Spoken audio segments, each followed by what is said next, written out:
what we've been talking about, what are the things that from this event seem most memorable to you? Top three things.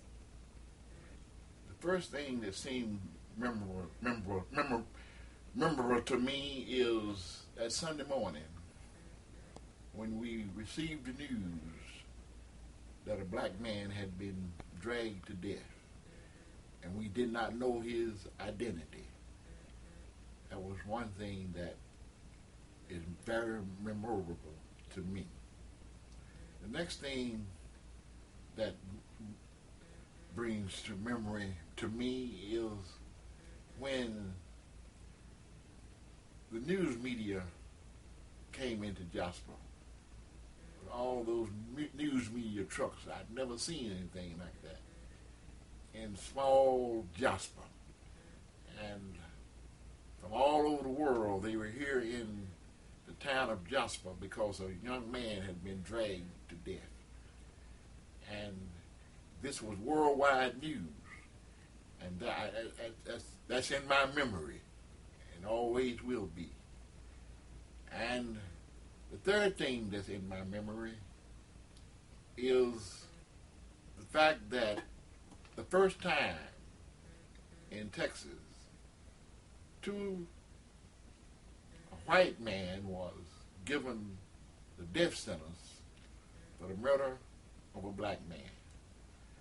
That told me something about the change of time and the change of people's concept of justice. That gave me extremely good memory. If Mama Bird were alive now, since she passed this past year, what would you say to her about the outcome of that event, or would you say to her personally? If Mama Bird was alive today, I would go up to her house and I would say to Mama Bird, I love you. I would say to Mama Bird, you have been strong and you have been an example to all of us. And we thank God for you and how you have conducted yourself during this time. And your spirit will always be an influence to me. And what about the Jasper of the future? What were you telling me about what the community needed to do to come through this stronger? It is my opinion that the Jasper community need to focus on attempting to bring industry and jobs to our city. Because from my standpoint, unless we get industry and jobs, Jasper's going to decline. And when so many of our young people are leaving, we're losing a great resource that could be helpful to our city and to our growth. And so I would recommend and I would admonish the city leaders to do all they can to bring industry and jobs to this city, that it might continue to be the city of Jasper. What about your children? You said you have 8 children and a wife of the last 45 years? 47. 47 years? How are they and where are they? Well, thank be to God, I have 8. One's a psychiatrist in Houston. One's a REN at St. Luke Hospital in Houston. I have one son who's an architect. I have one son who's a manager of Office Depot in Pasadena, Texas. I have one daughter in Port Arthur who's a supervisor over the teachers. And I have a daughter in Houston also who works for a security company there at the Lyons Stadium. And I have another daughter who's also an RN at the downtown at the hospital, St. Elizabeth Hospital downtown. So all my children are doing well, and I thank the Lord. And what do you think it would take for your children to move back to Jasper? I'm going to pray they move back. We have, my wife and I, we brought 4 acres up there, so they can put a trailer on there if they want to. But I really think that's why I want some jobs to come here. Mm-hmm. I believe if they get some jobs here, they'll come. Because they always come visit us. And one of my grandsons said he wanted to move up here. Mm-hmm. And so it looks kind of prosperous. How old is he? He's 23. Yeah. How many grandchildren do you have? Man, you got me. I think we have 13. Too many to count? Yeah. My wife do all of them by name. I think 13 of them. And what would you like to say on camera now that you haven't been able to say yet? I would like to say on camera now what I have not been able to say is that Jasper would prosper. And Jasper would be a leading city here in Texas. And that Jasper would be a city of compassion, a city of love and harmony, and be the jewel of the forest that represents his name. Thank you. Okay. Thank you. What happened to the electricity?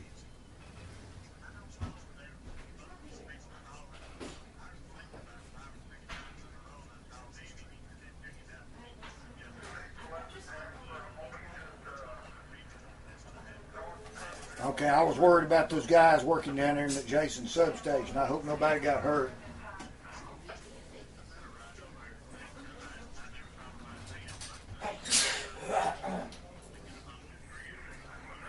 I hope not.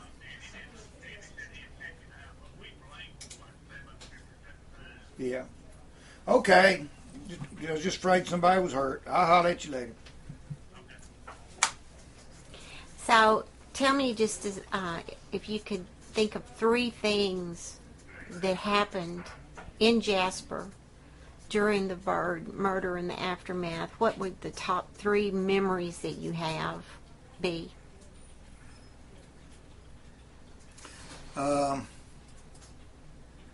Sometimes something I think about is that when the sheriff and the district attorney were going to come out and hold a press conference, there was so much media here that they decided instead of holding it in front of the sheriff's department to hold it across the street in this open field in front of the sheriff's department. And they came out and they were walking across coming towards us, and all of a sudden they turned and went back in. And it was like the sheriff, the district attorney, the chief deputy. They had several officers with them, and they come out and they turned and went back in. And everyone in the media was standing there and saying, I wonder what happened. They must have decided not to have a press conference. And then when they came back out, one of the deputies had an American flag and the other had a Texas flag. And then they came over and held the press conference. That's always just stayed in my mind as to what happened. All of a sudden that they had to have flags up there beside them. Mm-hmm. I learned a lot about the Black Panthers and the Ku Klux Klan both, and that they're just a lot of people who want to go somewhere and be in the spotlight and make a lot of noise. And they all converged on Jasper, and I don't think that any of them cared anything about the situation or what had happened here or anything. They just used it as a spotlight. So now when I see in other towns and other places where you have radical groups jumping up and saying anything, I realize now that most of them, those are not even from that town. Mm-hmm. So you can never judge what you see on TV as a representation of that town. And what about the movie Jasper, Texas? I thought it was a joke. There's nowhere, it was so far from the truth, you know, that it showed the city council and it showed the mayor at that time getting all up involved and in arms and trying to do something about the murder and wanting to get it, a suspect found it. Well, they had suspects identified and in jail within 48 hours of when the incident had. It wasn't like it showed in that movie where, you know, if we don't get a suspect, the town's going to go apart. The other thing that was that it was a county case, and it was prosecuted and investigated by the Jasper County Sheriff's Department with some help from the Jasper Police Department. But the Sheriff's Department always run the whole deal, and the sheriff from beginning to end. The only influence that was not shown in the movie was that the federal prosecutors came in and assisted the county in its investigation and prosecution of the case, and that wasn't shown in the movie. The feds had a big deal in this. In fact, Johnny Stevens, who is now a state district judge in Beaumont, was then an assistant federal prosecutor in the Eastern District of Texas at Beaumont, and he was basically turned over or appointed to help the district attorney with the prosecution of that case. I think that there was something else that really just shocked me from the beginning to the end, was that two men got the death penalty out of that deal. They're still sitting on death row. A third individual from this town, Sean Berry, received life in prison. And I never did realize until it was, well, I realized it kind of early in, and then all of a sudden it really hit see that his family really believed that he was going to be found innocent of that crime or any participation in it, and that they were going to all go home and have a big party that night. And I think they were so shocked whenever he received life in prison. I thought all the way through that they were hoping and praying that they could keep him from getting the death penalty. But no, I think they really thought he would just walk. Mm-hmm. I noticed that Lewis Berry is now a person in the police department. He works for the Jasper County Sheriff's Department as a deputy. Okay. In fact, I wrote a story about him today. And what was that about? He helped to solve a murder in the south end of the county in this story that I wrote today. You know, I never pictured him as anybody that would be around law enforcement, or especially in law enforcement. But, you know, years ago, he was a young man. About all he was looking forward to was chasing women and drinking cold beer. And I mean, he obviously a lot of waters went under the bridge. He's 13 years older than he was then. Mm-hmm. And how do you see Jasper recovering its future? Well, I think that Jasper's economy has went off track, and mainly due to the timber industry. And I think that Jasper has to worry about recovering, coming back economically. I don't know that we have anything to see about really recovering from the James Byrd incident. Mm-hmm. Mm-hmm. Okay. Is there anything else that you wanted to add? No, not really. Why do you like to fly? Oh, I just do. I love being in the air. Two hobbies that are things that I really enjoy is ham radio, and I enjoy flying. And I enjoy both of those things because I love flying, I love communicating with others, but I also enjoy all the friends that it's brought me over the years. Mm-hmm. You know, for instance, I can get in my little small airplane and I can fly to McGregor, Texas, and meet somebody that has a small airplane there, and next thing you know, we're friends. Mm-hmm. So, you know, we all have that common bond. And why did you want to be mayor? I don't know that I still want to be mayor. I don't know that I ever really did want to be mayor. But as a newsman that had been there at City Hall for like 14 or 15 years, watching things happen and seeing a lot of things go unchecked and unbalanced, and one of the main things that I ran for mayor for was that I saw that we needed to get a more business-like, business-friendly attitude in Jasper if we expect industry and business to come here. And the other thing, one of the main things was there was a poor part of our town over here in the east part of town, not far from where I live, in the poor part of town, by the way. And they had a flooding problem that just continued over there. And I kept doing stories about this for years, and the city was just totally unresponsive in trying to help get this done. And I went and told the people over there if they would help me get elected, that I would see that the water got out of their house. And after about $120,000 drainage project, they don't have to worry about water in their house. So. That's good. That's good. Well, what about the Chamber of Commerce? I haven't heard many people mention the Chamber. Chamber's probably more active now than it's ever been, but they do a good job at what they do. And the schools? Schools. Had a lot of problems in the schools here, finance-wise, otherwise, but seems to be pretty quiet right now. I understand the bond election didn't pass. It didn't pass. About 80% of the people voted against it. And it didn't have anything to do with not supporting the children. It's just that we did not feel that we should expand the school in a time when we've dropped, the attendance is dropped every year. Mm-hmm. Because population's Yes. gone down? Mm-hmm. Okay. How much has it dropped? Do you have any I think figures? the population's down about 600 people Mm-hmm. from roughly 10 years ago. Okay. Okay. Some say 4, some say 5. I think it's like 6 or 650. Okay. Well, thank you for your time. Video camera? This is a video camera, yes. I probably should have it on a tripod because I don't know if I can hold it completely steady. But tell me about what you've done in But terms. anyway, it's just, we've been to we've gone to Tucson, we've gone to L.A., we've gone to Utah, St. George, Utah, probably the prettiest place in this country, St. George, Utah.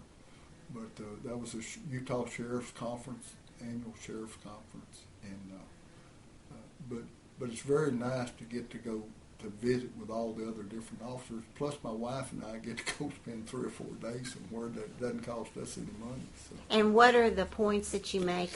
And It's tell me just the topic again, because you've It's already. just strictly a high-profile media relations class, how to deal with the media.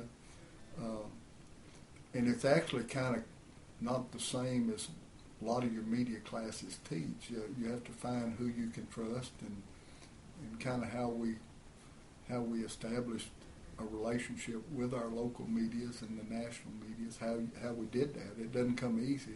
It's a process to do. And we go through that, and then, of course, we dissect the crime also and talk about that also. Most of it's all law enforcement agencies, and I can't believe that. You didn't go to A&M, did you? No, that's the Longhorn. I'm kidding. That's what I mean. You can actually tell by my time.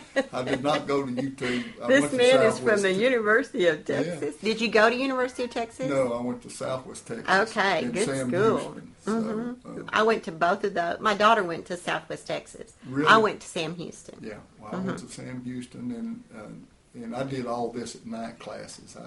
Except Southwest Texas, I was a young trooper in Austin, Texas, and I'd get off graveyards and go. I went 2 summer semesters, which is a pain in the rear going to college during the summer, but that's what I had to do. And but it's just that darn phone is going to keep doing that.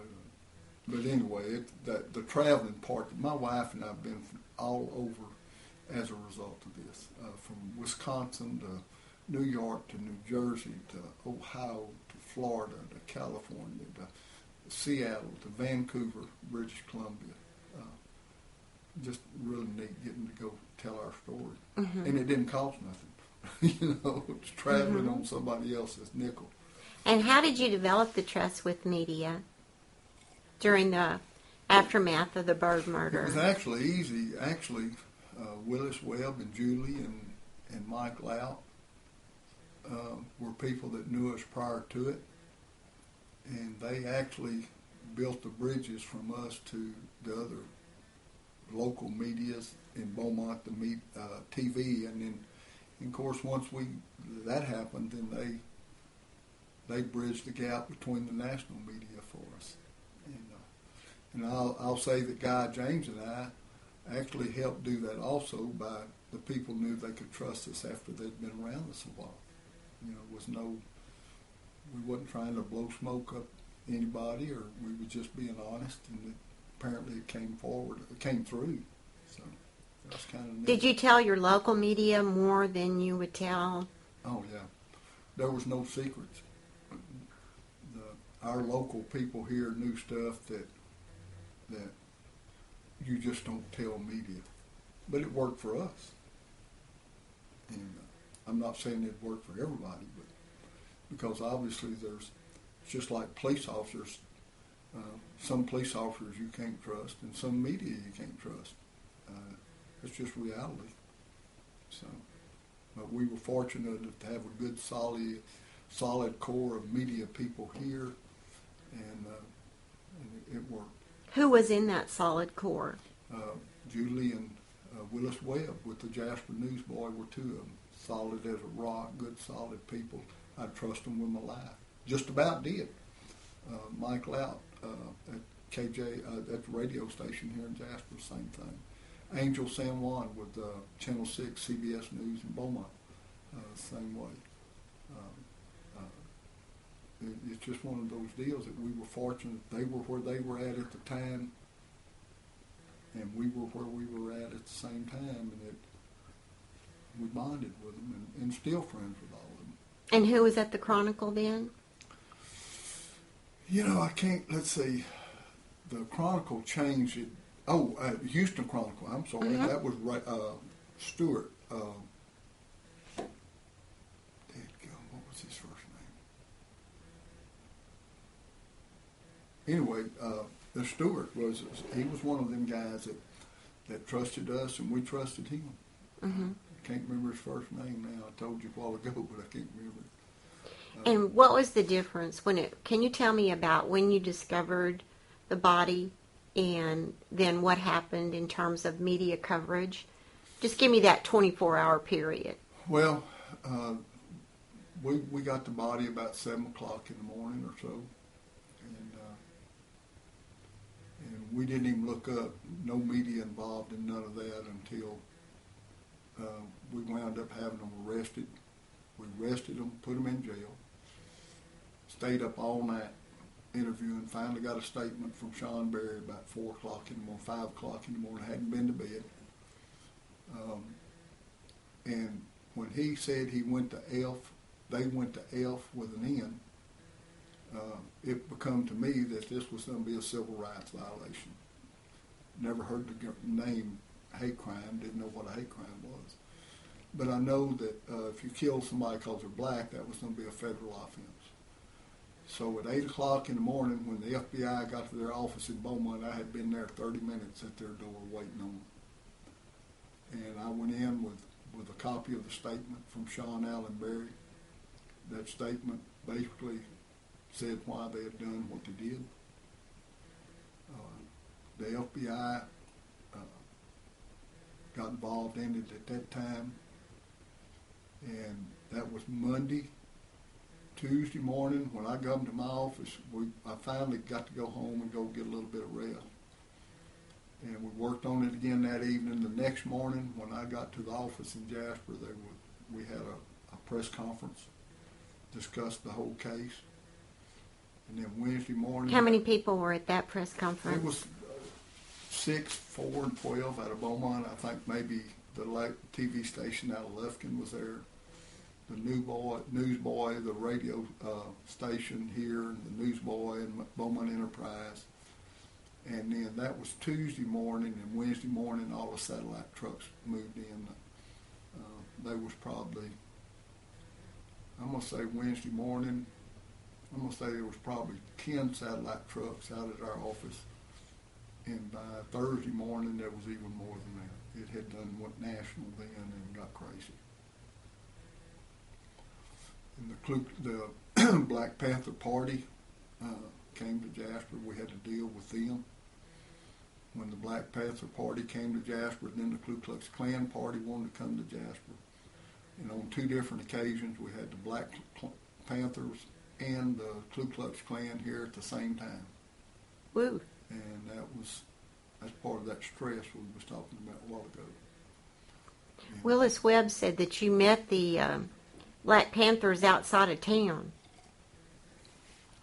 We met the, I don't remember the Black Panthers out there, but we did meet the Ku Klux Klan out there.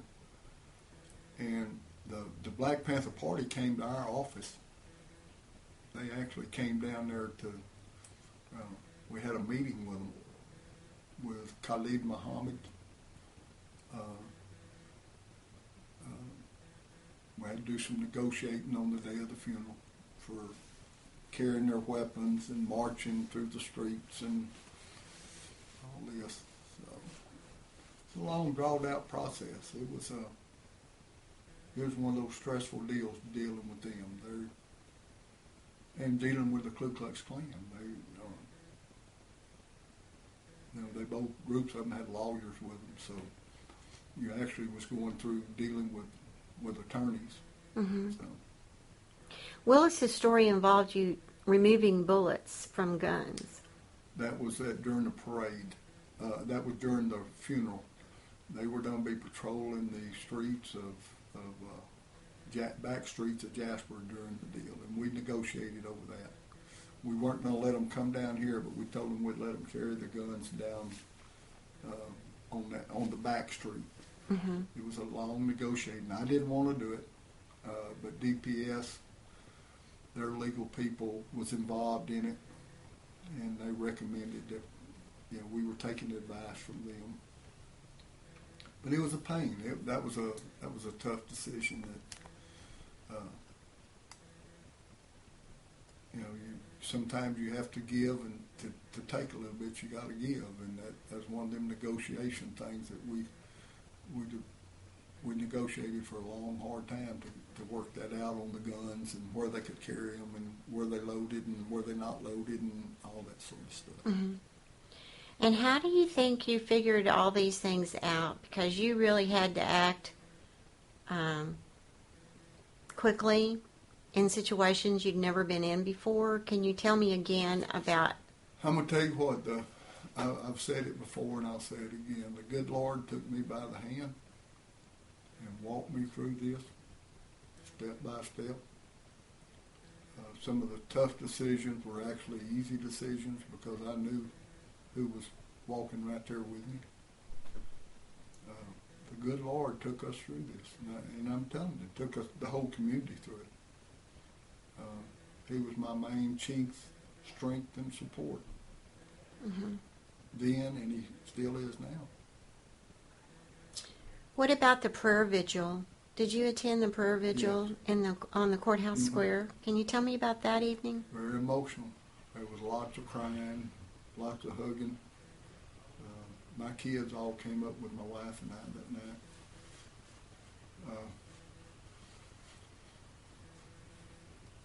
Still real easy to get very emotional. That was one of the most emotional nights I've ever gone through in my life. It wouldn't take much for me to start crying again right now. We needed that. Our community needed that. So, yeah, it was a very touching night. What are the moments that you remember most about that evening? So many black and white people hugging and crying. I can't tell you everything that took place that night. That was one of those nights, it was kind of a blur. You was on the high, and you couldn't remember everything going on. But I just do remember that I was in a public place crying my eyes out, hugging my family and hugging everybody that would hug. How long after the murder was that vigil? Wasn't long, and I can't tell you it was, I'm just going to say it wasn't long. I don't remember. Who organized it? I'm sure the Ministerial Alliance did. They were such big players in this whole thing with the dragon death of James Byrd. Our entire Jasper Ministerial Alliance was such big players. And anything good that came out of it, it was because of them. So I must say they were the ones, but I don't remember. I understand that at one point Jesse Jackson came to Jasper. What happened on that? Well, he came over to Walter Diggle's house, and Walter Diggles, I can remember telling Jesse Jackson that if he's here to support the family and mourn for the family, we're glad you're here. But if you're here to stir anything up, or get stupid, or get belittling our community, you get back in your car and you go back to wherever you come from. You get out of Jasper, because we don't want you here. Mm-hmm. Mm-hmm. And him and Al Sharpton, I never will forget, him and Al Sharpton come to my office and wanted to meet me. And that was kind of a neat deal, just to sit and visit. We wanted to take a picture with me. I thought that was kind of neat. Mm-hmm. Do you still have a copy of the photograph? I don't know. Maybe your wife does. I don't know that I ever had the picture. His people were taking the pictures, and I don't know that they ever. I don't know that I ever got a picture of that. But I just thought it was kind of silly that Al Sharpton and Jesse Jackson wanted to take a picture with me. Mm-hmm. Pot-bellied, beer-drinking, snuff-dipping sheriff from East Texas. Can you tell me again about the caricature that you said media had and how that might have been justified in Jasper? Oh yeah, they pictured me and Jasper, and I do it to me, but on me they had us stereotyped. Not just our community. We were so close enough to Vider, they thinking that we're all just like Vider, and they had me stereotyped as one of the big pot-bellied, beer-drinking, snuff-dipping, redneck, East Texas, bigoted sheriff. And the one thing that I say is I proved to them that they was all right except one thing. I wasn't a bigoted sheriff. And they was hoping to find that when a Billy Bob redneck type sheriff. And I think we proved them wrong on it. Mm-hmm. And a DA named Guy James and our district judge named Joe Bob. And yeah, that's just too neat. That's Mm-hmm. too neat. Mm-hmm. And can you tell me about some of the friends you have who are black and had at the time? And you know, Arthur Neal Davis was one of my golfing buddies, and we played a lot of golf together, drank a lot of coffee together, went to different outings and stuff together. I had a captain who was a friend of mine that I still consider him a friend, a black captain named James Carter. I promoted him to captain once I got into office because he was very worthy of that title and position, and competent, and did what he. Very good guy. Don Clark was over the FBI, the Houston district of the FBI. Played a lot of golf and visited, and his wife and my wife and Guy James, we all did a lot of stuff together. I have a great relationship with a lot of black people around here. Got some bad relations with some too, but it don't have nothing to do with being black or white. But, and what would you say have been the long-term effects both on you and on Jasper, and perhaps even on Jasper County? well, like I was telling you earlier, I've had some health problems. I've had to start taking. During that time, I had to start taking blood pressure and cholesterol and thyroid medicine and all the different, from the stress. Stress will kill you, it'll work on you, and it affects your health, and it did me. But we got through it. Do you think there were people whose health was affected also, or who actually died as a result of the stress? Yeah, I'm sure there are, because there's no way to measure what actually, if stress did it or just a bad heart or whatever. But I'm sure, it was a trying time for a lot of people. Not just me. There's a lot of people affected with it. So, listen, I'm getting phone calls. I got to be.